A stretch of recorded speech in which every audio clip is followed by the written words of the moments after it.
ভগ্নাংশের বর্গমূল নির্ণয়। এতে 121/225 এটা একটা, আর বিতে বলেছে 289/x এটা দুটো আলাদা আলাদা কোশ্চেন।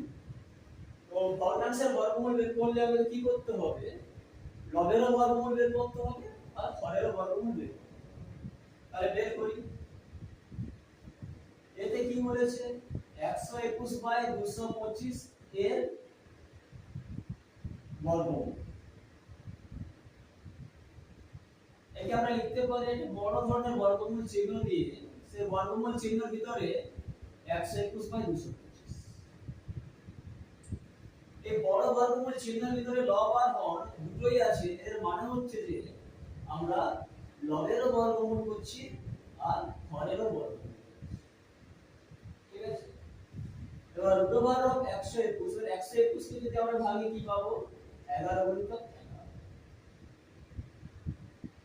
225 কে আমরা ভাঙলে কি পাবো? 225 এর উপর থেকে বিশ্লেষণ করি। 3 7 কে 21, 3 5 এ 15, 3 25 এ 75, 5 25, 5 5 এ 25। কি পাচ্ছি এখানে? 3 গুণিতক 3 গুণিতক 5 গুণিতক 5। এইবারে বর্গমূল চিহ্নের ভিতরে জোড়ায় জোড়ায় যে সংখ্যা থাকবে তার একটাকে নিয়ে নেব, নিয়ে বর্গমূল চিহ্নটাকে তুলে দেব।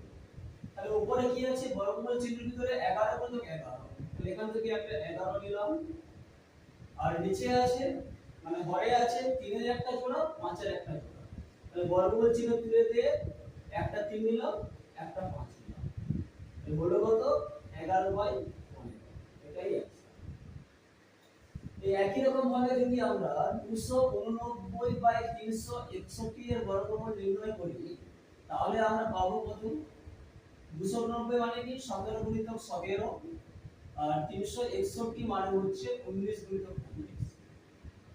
এখানে বর্গমূল চিহ্ন তুলে দেব, একটা 17 নিয়ে নেব, হরে বর্গমূল চিহ্ন তুলে দেব, একটা 19 নিয়ে নেব।